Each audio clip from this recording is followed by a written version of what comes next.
This is the WP Elevation Podcast, helping WordPress consultants elevate. To episode 3 of the WP Elevation Podcast, and with me is Shayne Sanderson from Maintainn. Good evening, Shayne. Hey, Troy, how's it going? Good, man. We've been trying Skype, we've been trying GoToMeeting. We're finally here recording a Google Hangout to see if this will work. So hopefully it'll all be good. Now, before we start talking to Shayne about all things WordPress and his journey as a WordPress entrepreneur and the Maintainn service, I'm just going to announce a quick competition. Shayne has very kindly offered to give away 3 months of the basic plan of Maintainn. And if you don't know, Maintainn is a service that keeps your WordPress website up to date, plugins updated, backups done, security sorted and under control, so you can sleep easy at night knowing that your WordPress website is well looked after and in safe hands. And that's $35 a month for a basic plan. Shayne's giving away 3 months of that, and I'll announce a little bit later how you can get into the draw to win that awesome prize. So stick around for that. Okay, before we start talking about WordPress, Shayne, when you were a kid, what did you want to be when you grew up? I wanted to be a helicopter pilot, actually, when I was a kid. I loved helicopters, and I would draw them all the time. There used to be a show called Airwolf, for the older folks listening.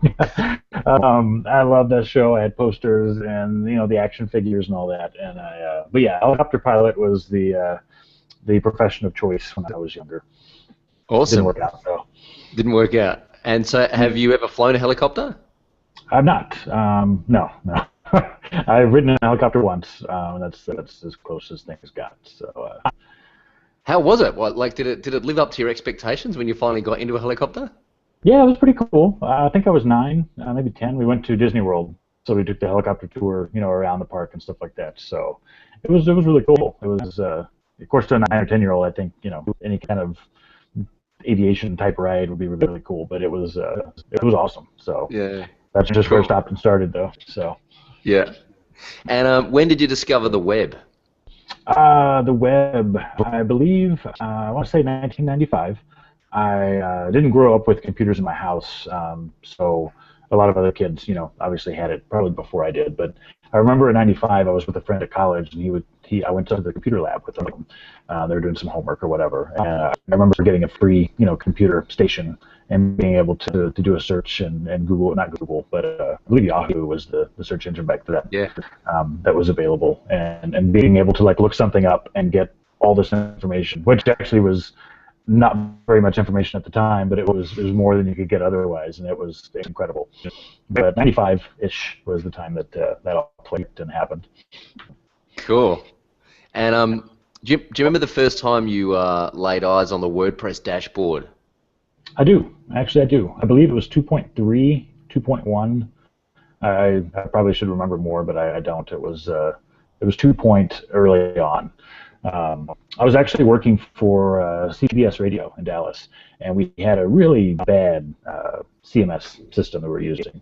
And so I went searching for something better, because what we were using was really just awful.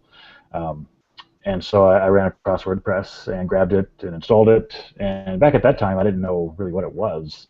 And so once I installed it, I'm looking at the dashboard. I'm like, what is this? And what do I do with this? I look at the front end, and it was, of course, Kubrick at that time.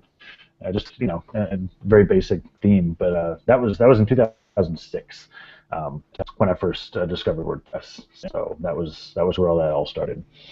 Cool. We'll talk a little bit more about your journey with WordPress. You co-founded the company 9 Seeds which you then left in 2011. Mm-hmm. How did you decide it was time to move on from 9 Seeds and do your own thing? Oh, that's always a good question. People always want to know, what happened and what the backstory is and things like that. And there really isn't any. I met John and Todd in WordCamp Las Vegas in 2009, and we started working together, slowly but surely, and eventually, formed 9 Seeds. I've always been I like to be on my own, but nothing wrong with working with other people. And we had a great time, and everything was great. It was just time for me to kind of be back on my own. And so there's no drama, there's no story really involved there. It was just the time that I decided I needed to be back on my own, spend more time with the family, and just do my own thing. And we were in good shape, so I didn't feel that it would, heard things too awful bad if I were to go. Not to say that if it, well, that's a whole other story down the road, but it was just time for me to go, and I wanted to be back on my own, and that's really all there is to it. Cool. So you like to have your hands on the wheel. You like to be driving the bus, yeah? I do. I mean, obviously, right now I'm kind of doing both. But yeah, I mean, ultimately, I do. It's and I still talk to John almost daily. We're still good friends, and I love him to death. He's a great guy. But it was just time for me to be back on my own for a while. So cool.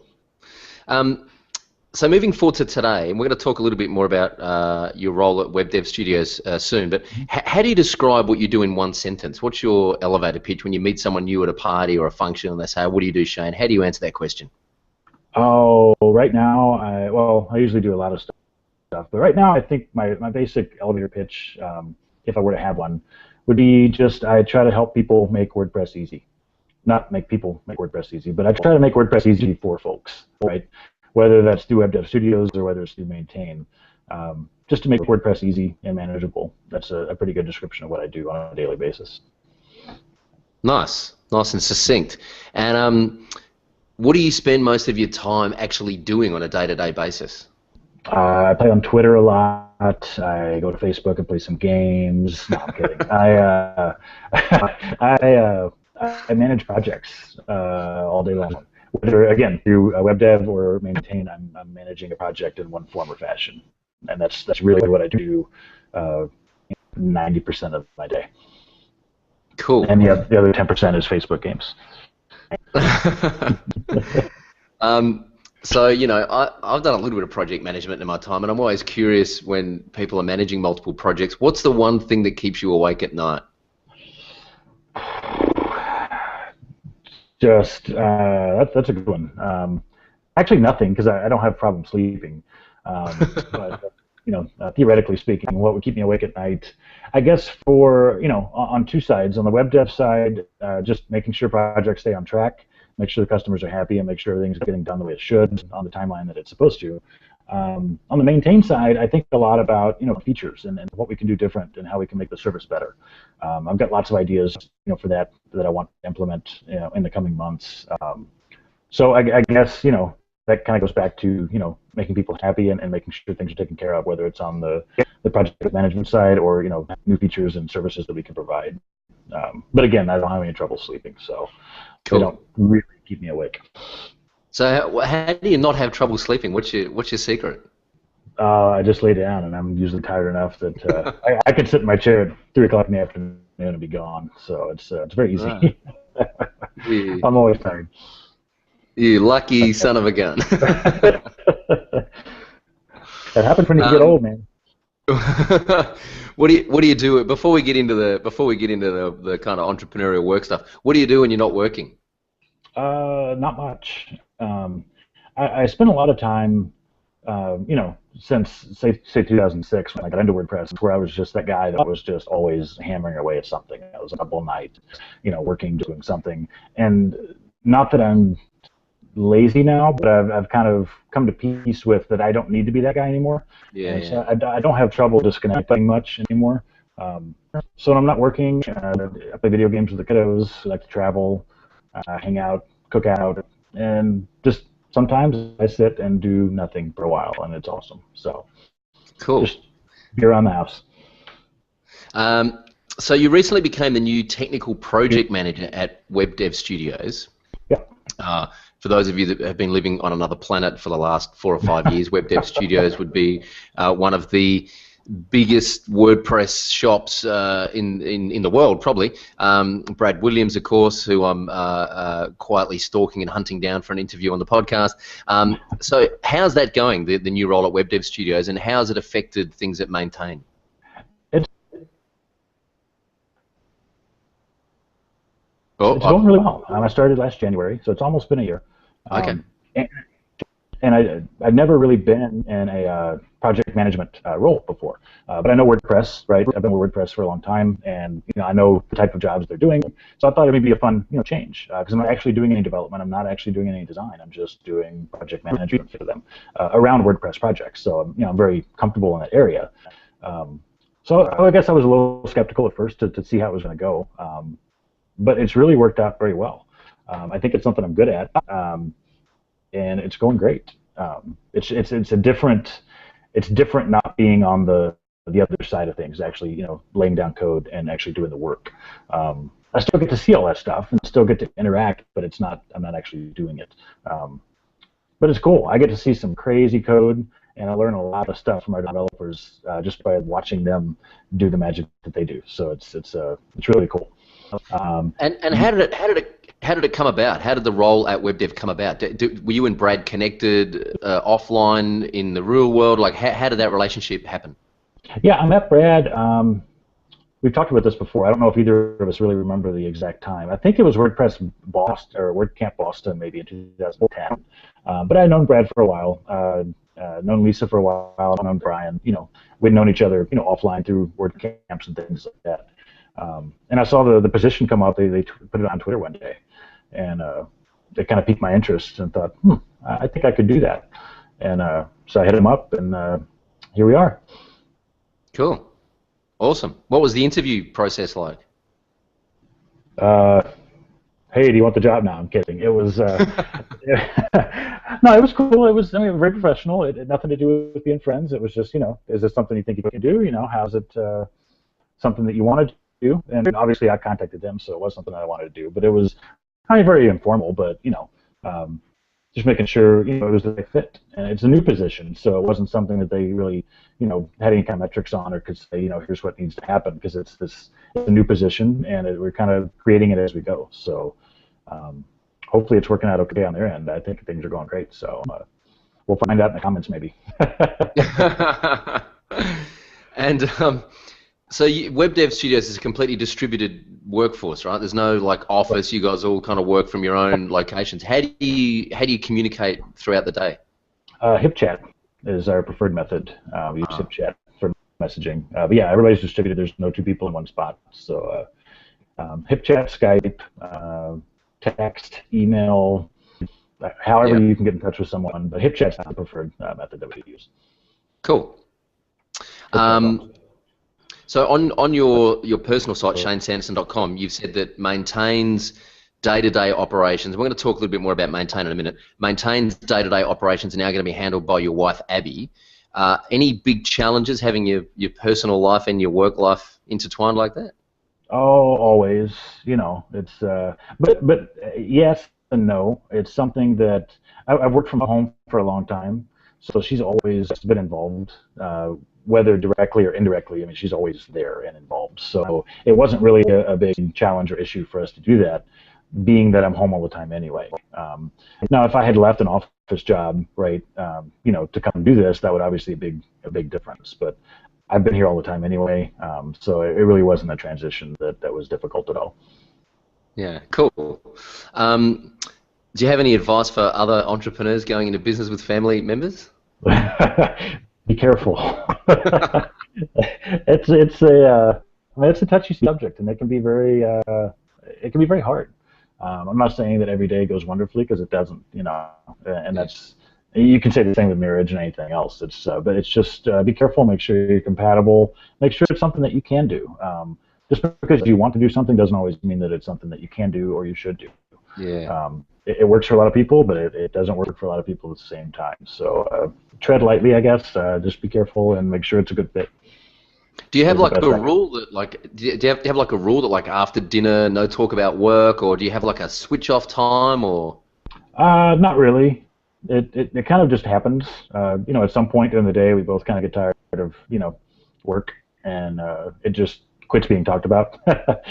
Yeah. The kids need to get in bed, or they're fighting, or let's play some video games or something to forget about it. But there's not really a definite switch off time, right?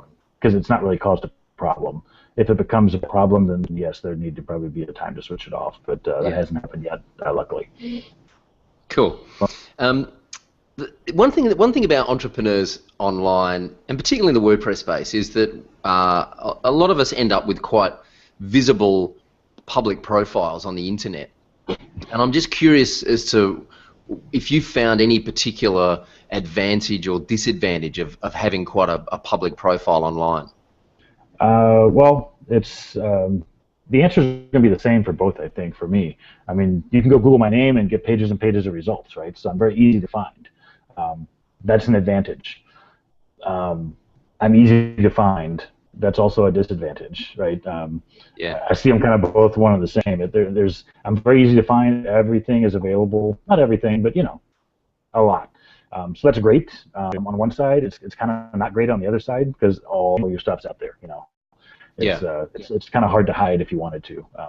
So I just try to be careful what I put online. And I say that, but sometimes I don't. But yeah, they're both the same to me, kind of. It's a great advantage and a great disadvantage at the same time. It's just how you handle it, I think. I know some people I've met at WordCamps and at meetups that are just like totally anti, like they just don't even put their avatar. They don't even put their own photo as their avatar. They use some kind of caricature as their avatar because they absolutely don't want to be visible online at all. Do you think it's and AD actually has been talking about this recently with his new book, Branding. He's very much an advocate of personal branding and making yourself as visible as possible online. Do you think that? Right. Do you think it can really work against you if you're not prepared to put yourself out there? I guess I probably could. I don't know. I like knowing the fact that if I walk into a WordCamp, I'm fairly recognizable. I mean, I look like I look on my avatar for the most part, most of the time, unless it's stupid. But yeah, I think that's some of that instant connection. Like, hey, I know that guy. I'm gonna go talk to that guy. I don't see any cartoon characters walking around WordCamps, right? So there may be some connections lost. Inadvertently from that, not really on purpose, but it could happen that way. So it's I guess it's all just a matter of how you want to present yourself. I don't have a problem with it, but I know some people probably do, and they probably have good enough reasons on their own for that, and that's to each their own. But yeah. I'm going to WordCamp Europe in a few weeks. I'm going to wear a great big Tickle Me Elmo head and walk. Awesome. All right, let's talk about Maintainn for a bit. Perhaps you can tell us what Maintainn is. Sure. In a sentence, a short explanation is we take care of your WordPress installation. From backups to security. We do. Let me slow down and back up a little bit, I guess. We do nightly offsite backups to Amazon S3. Every single account has a subscription to security. So it's not that we're going in and scanning your site once in a while when we feel like it. Every single site has a subscription to security that you would have to go buy otherwise. Sites are scanned every 3 hours. Cleanup and remediation is included. We do all of your updates, whether it be WordPress core, plugins, themes, once a week when those are available. Obviously, WordPress core updates aren't available once a week, but when they are. WordPress security releases are done immediately, right? So if it falls in between our weekly schedule and it's a security release, that's done immediately. And then we also offer support. You have access to our support desk for questions, advice. How do I do this? Why is this thing happening? I wrote some awesome code and I got a fatal error. Can you help me fix this? Things like that. So basically just a dedicated help desk. And then some plans include development time. So if you need things built, you want a plugin built or your theme modified, things like that, that's also available as well. But basically just to make lives easier handling your WordPress site. I'm fascinated by this whole business model because when I was at Pressnomics last year, I was talking to, and his name escapes me, but the guy from WP Valet. Yeah, right. And I'm fascinated by this whole space because, and I was working with a client yesterday, and we were in the WordPress dashboard, and she was asking me what I thought were some really basic questions, like how do I get, an extra line break in the visual editor? Right. And I was like, man, WordPress, yeah, sure, it is the easiest content management system available, but if you've never used it before, it still ain't that bloody easy to use. You still need some support. Sure. I mean, driving a car is easy, right? But if you were to be given a car tomorrow and you've never seen one ever before, right? It's not that easy, right? Once you get it, it's no big deal. But yeah, there are those users that need that help, and that was a space that I saw really not being filled. It's funny you mentioned that. I forgot one of the services we offer actually. Every plan includes a subscription to WP 101, which loads like 20 instructional videos into your dashboard that you can watch that shows you everything you need to know about how to create a link to post types, to pages, to menus, everything about the dashboard right there available. So yeah, there is a learning curve. It is easy, but again, it just depends on the user themselves, and it can create challenge trying to create a site for yourself. So having help available, I think, is invaluable. Yeah. Sean's I've just lined Sean up from WP 101 for an interview on the podcast. Cool. So I'm looking forward to, and of course he's Sean and I, probably people would think that we're competitors in that space. We've got the video user manuals plugin, and Sean's got the WP 101 plugin. Sure. But it's kind of weird. I don't see him as a competitor at all. I think our offering is, and this is what I want to talk about with Maintainn and WP Valet, and there's another one called WP Site Care. What is it? WP Site Care. Site Care, and is there a WP Maintainer? I think is another one. Yes. So how do you feel about competitors in the space? I think it's great. Honestly, I started Maintainn last October, so we're almost a year old. And in that time, I've seen, they are just seeming to be popping up on every corner, almost like Starbucks. There's the big ones that you mentioned, but then you see, web developers and designers, adding the service on as kind of an add-on for their services. So it's everywhere. So I think that tells me a couple of cool things. A, there's plenty of efficiency. I love competition. That's great. B, I think it's a good idea. If it wasn't, I don't think everyone and their mom would be doing it, right? There's lots of people who need help. WordPress has a huge user base, right? More sites coming online every day. And with that, there are going to be people that need help. There's millions and millions of sites. There's 22% of the internet powered by WordPress, I think, is the latest statistic. I could be wrong, so forgive me. But you get the idea. There's lots of users out there. And with that, they need support, they need help, they need maintenance, and they need the services that we're providing. So I welcome competition. I'm friends with all the guys that you just mentioned. And I think it's great. Awesome. What was the marketing process of Maintainn? How did you get your first 10 paying customers? It wasn't great. I didn't think that part through probably very well. I like anything else, it was new, and I thought, hey, this is a great idea. But it was just word of mouth at that point. I told all my friends, all the people in the community, hey, look, here's what I'm doing. I tried to sponsor a couple of WordCamps when I could, which is always great. That always returns, But it was just word of mouth, and just telling the people in the community that I knew, here's this new service I'm offering. If you want to tell someone, that's great. And it just slowly but surely built. So there was no really marketing strategy behind it, except I'm going to tell everyone I know to tell everyone they know if they would, and they did, and it's working out pretty well. So I'm not a marketing guy, so maybe Awesome. I need to hire one. I don't know. And so what was the main goal for you? I mean, the conversation that I have with WordPress consultants all the time is the feast and famine kind of cycle of being a consultant. You find the work, you do the work, you find the work, you do the work. So was the goal for you to set up some kind of recurring revenue model with Maintainn? Was that like one of the big drivers behind it? Sure. Yeah, I'm not going to lie and say that. Obviously, yeah, sure, everyone loves recurring revenue. And I freelanced for long enough to know, the feast or famine, model. And that's most of the time everything works out great, but it's really not a good feeling to not know where the next paycheck's coming from. So yeah, recurring revenue, obviously, sure, that's an obvious answer. But at the same time, again, lots of people needing help, And I'm not going to sit here and say that I don't like to make money off of it. That's the idea, to make a living. But at the same time, knowing that I'm helping people on a daily basis, whether it be just peace of mind or actually helping someone, learn WordPress and be able to use it, where maybe, 6 months down the road, they may not need our service. And that's okay too, because maybe they'll learn enough that they leave and somebody else is going to come in and take their spot too. So it's kind of a little bit of both. Cool. So tell me, you started Maintainn, you got your first dozen customers, you started some word of mouth, people were telling other people. At what point did you say, okay, this is an idea worth pursuing? When it didn't fail, I guess.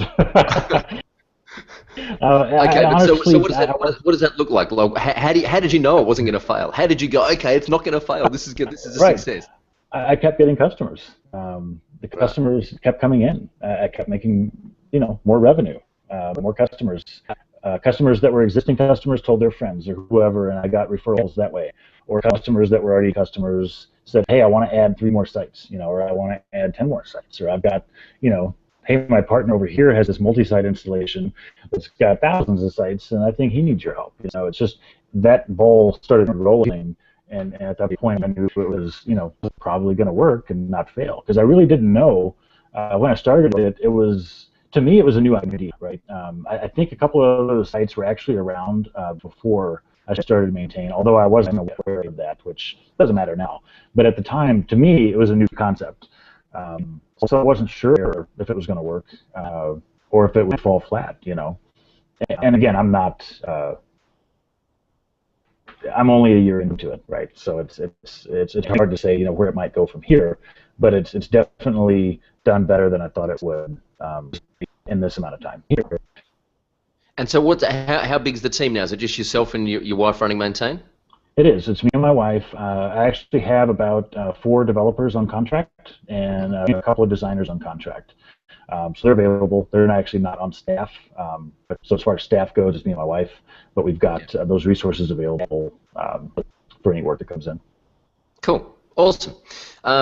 Okay, let's get into the elevation round. This is basically our, for those of you that don't know, we have a business accelerator program called WP Elevation to help WordPress consultants elevate themselves above the pack and build a successful WordPress business. And what I'm always interested in is hearing how other WordPress consultants have gone about building their business. So I've just got a series of quick questions here, a couple of word answers will do the trick. What's the number one thing any freelancer or consultant needs to know? Know your limitations, I think, is my advice. And I can roll this back to Maintainn. I can roll this back to being a freelancer or any job for that matter. But just, for example, I know that I'm not the best developer out there, okay? And that's cool. But I know a lot of developers that are, right? So know my limitations and know when I need to call in for help, right? Maintainn, for example, I know that I couldn't do this by myself. That's why I started enlisting some developers, some designers to be on hand, because I know that I can't do all that by myself. So as a freelancer, maybe you're great at one thing, not so great at the other. That's where I think you need to find some help, because if you try to be the best at everything, it's very difficult. And I'm not saying that it can't be done, but it's very few and far between when that happens. So I'd say know your limitations and know when to call for help. Great advice.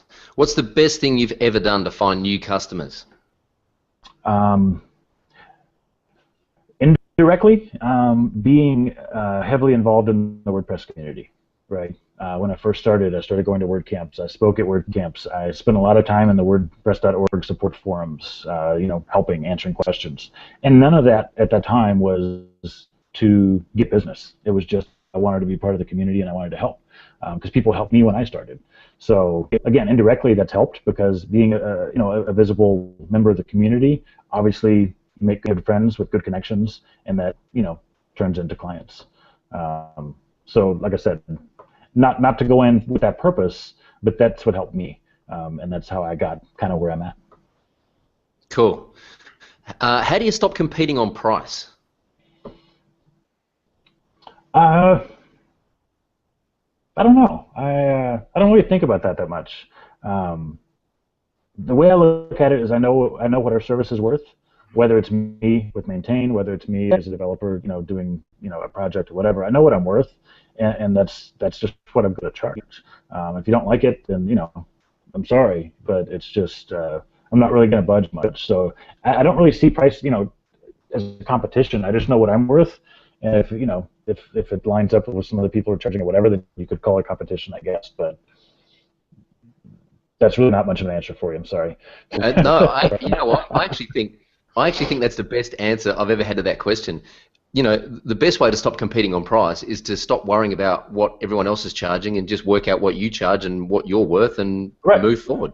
Take the word competition out of it, though, right? So because it's not. It's this is what I'm worth and this is what I want for my time to do this project. And again, there's tons of other people that would do it cheaper, I'm sure, but that's a whole other conversation there. So yeah.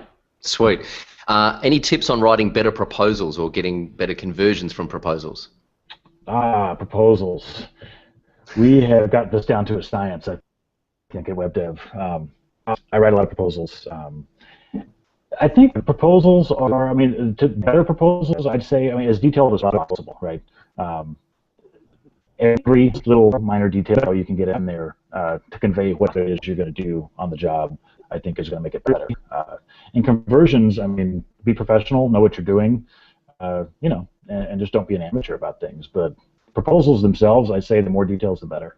Our proposals can get crazy and go on for pages and pages, but that's also going to translate into the job. And if things aren't made clear on the proposal, then you run into scope creeps and, you know, the project getting out of hand and things like that. So I'd say as detailed as possible as you can get.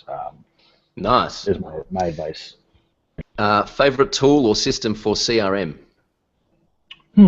I actually don't. I don't have a tool, I guess, that I'm at WebDev. We've got a custom-built internal system using Gravity Forms, and I've got a kind of a variation on that I use for Maintainn that I put together myself, which is very not great. That's an area I need to work on. But I don't actually have a tool for CRM that we use because we both have kind of internal systems that we built. So I don't really have much advice there, except Gravity Forms can make anything happen if you have enough time. Yep. What's the best? Now, this is a great question for you. What's the best way to keep a project and a client on track? Oh boy, that's a tough one. But communication, I think, is the biggest way to you have to communicate, and that goes back to what I talked about with the proposals. If it's, you know, any minor detail left out, a minor detail this big left out of a proposal can cause a gigantic problem, you know, when the project gets running. So I'd say communication is the best way to keep things on track. Just before I get on to the next question, when in proposals, do you write explanations of what's going to happen, or do you mock up prototypes and wireframes to also demonstrate? It depends on the project, I guess. The proposal itself is you know, written out with descriptions, very detailed on what's going to happen. Line items, you know, this section is maybe a membership section, and here's what it's going to do very explicitly. The checkout process, here's what it's going to do very explicitly. Here are the post types that are going to get created. Here are the taxonomies that are going to get created. Here are the terms for the taxonomies that are going to get created. Like very, very detailed. This is what's going to happen with your project. You know, and if it's a design project, then, you know, wireframes and things like that will come after. But the proposal itself is very, very detailed. And a lot of the proposals we're doing are very large jobs, so that has to be in place. Again, like I said, if something goes wrong there, it causes a huge mess with the project itself once it gets running. So it needs to be very detailed from the beginning. Cool. Any ideas for getting referrals from your existing customers? I think, I don't know if I have a surefire way to do this. What's always worked for me is just be honest and do a really good job. If you do that, they have nothing but nice things to say about you, right? Why wouldn't they refer me when I was upfront, honest, and did a good job for them? You know. Yep. That's great. It's very simple, but that's my philosophy. Yep. What's the number one thing you can do to differentiate yourself? I just answered that. But yeah, I mean, and that's back to, I think that's back to like the question you had about competition. Just, I don't look at myself as, you know, comparing myself to you or comparing myself to Brad Williams or comparing myself to Nason or whoever you want. I do what I do, and I think I do a really good job at it. So I don't really try to differentiate myself from anyone. I'm Shayne, and I do the best job that I can every day. And I think that in itself differentiates me without even trying. That's awesome. Let's talk about the future for a minute. What's the future for WebDev Studios? Where's WebDev Studios going to be in 18 months' time? Oh, I don't know. Doing great things. We're up to 15 people right now. We've got 7 developers, 5 designers, doing some awesome work. Brian Messliner, one of the co-founders, is actually writing a book. It's called Building Web Apps with WordPress. Obviously, Brad's written some books on the plugin development. Lisa's got all the WordPress for Dummies books taken care of. We're doing great. I don't see anything but bigger and better for WebDev Studios. Where exactly in 18 months, I don't know. Just building some awesome stuff, I'm sure. Is there a swing towards building products, or is the focus solely on doing client service work? We're kind of slowly getting into the product market a little bit. Can't give a whole lot of details there right now, but that's definitely something we're looking into. Nothing to replace client work, obviously, but definitely an area that we're paying some attention to. Cool. And what's the future of Maintainn? I hope the same. Bigger, better, awesome. And like I said, if this last year is an indicator, then it should be doing really awesome. Because again, apparently this was a good idea. It hit. I think a lot of people like the idea, and I just want to make it better, and hopefully it will do that. So if it stays on track, things should be great. And what's the future of WordPress? Where do you see WordPress in a year or two? That's a very popular question, right? People I think ask that question a lot, not to me in particular, but just in general. It's I don't know. WordPress is still, I mean, it's, you know, it just had our 10th birthday, like I wrote it, but WordPress had its 10th birthday, but it's still very young. It's still, you know, with the capabilities that it can do and what it's possible to do with WordPress, what we're seeing with, you know, building application frameworks and stuff with WordPress. It's very young, and it's hard to say where it's going to be. I see, you know, and this answer I think is a lot of people say, you know, more CMS type stuff, but I see a lot of the application framework being built on WordPress and just being more robust. It's a very difficult question to answer. I don't know. I see it being a lot better and more used, widely accepted. Walk down the street and almost anyone can tell you they're familiar with WordPress, I think. Yeah, one in three apparently. Isn't that what Matt announced at San Francisco? That one in three Americans know what WordPress is or have heard of it. And it's really cool. Like my mom knows what WordPress is, right? Not because she's used it, not because she'll probably ever use it, but because that's how I make a living, right? And so things like that, just it becomes a more common term. So she can explain to someone what WordPress is in a very, you know, limited manner, but she knows what it is, right? So. Yeah. That's incredible. Yeah, awesome. All right, just before we wrap up, what's the #1 piece of advice you would give any entrepreneur trying to build their own business? I would say, and I've done this a few times, and my friend Brad Williams will also agree with this, and he will say, do it now. Don't wait. I've heard him say this time and time again, and like I said, I've done this a few times. When you're not sure and you have this idea, you might want to do something, but you're going to pick the right time to do it, right?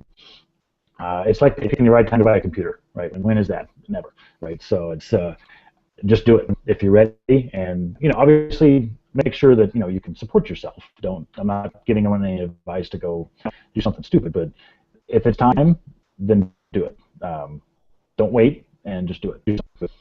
That's easy to say, I know, and harder to do, but I can vouch that I've done it a few times, and it's worked out just great. So just go. Because the thing is, you don't know what it is until you do it, and you don't know what mistakes you're going to make until you do it, and you don't know how it's going to look and how it's going to feel and whether or not you're going to enjoy it until you actually do it. So you can kind of second guess yourself for months, but you just got to get out the door and... Right. You can plan what it's going to be like, but it's going to be nothing like what you planned because you haven't actually done it. So yeah. Just get up and go. Yeah. Awesome. Just before we wrap up, I'm going to announce the details of this the contest. So Maintainn, go and check out the website and learn what Maintainn is and the service that is offered there. And Shayne is going to give away 3 months of the basic plan. So go and have a look at what's involved and leave some comments under this video and tell us the #1 thing that you would like to see in a service like Maintainn moving forward. The #1 thing that you would like Maintainn to do for you moving forward, and Shayne will come back in a week's time and look through the comments and award the prize to the most interesting or the most funny or the best, whatever, however he deems the winner to be. So leave your comments underneath the video for your chance to win that awesome prize. Shayne Sanderson, where can people reach out to you? Everywhere. I'm online, right? So you can find me there. No, ShayneSanderson.com. It's SHAYNE, and Twitter at Shayne Sanderson. Those would probably be the best 2 places. You can also head over to Maintainn. You can go over to WebDev Studios. You can go to Google, wherever you like. And probably see you hanging out and playing some games on Facebook at some point too, yeah? Oh, I'm just kidding about that. I hate Facebook. And finally, who would you like me to interview and why? I think you said you were already stalking Brad, so I'll leave that one out. I think you should interview John Hawkins at 9 Seeds. Okay. He has a great guy, and has started 9 Seeds from the ground up. Has tons of advice. Super smart guy.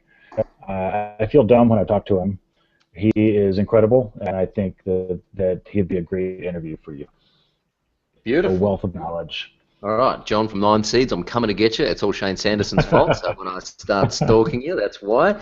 Hey, Shayne Sanderson from Maintainn and WebDev Studios, thank you very much for participating in the WP Elevation podcast. I really appreciate you getting on and working through all the technical difficulties with us, and I was really rapt that we could make it happen in the end. Sure, I appreciate it. Troy, I had a good time. It was great. Thank No worries. you very much for having me. Awesome. Thanks, Shayne. All right. See you. Cheers.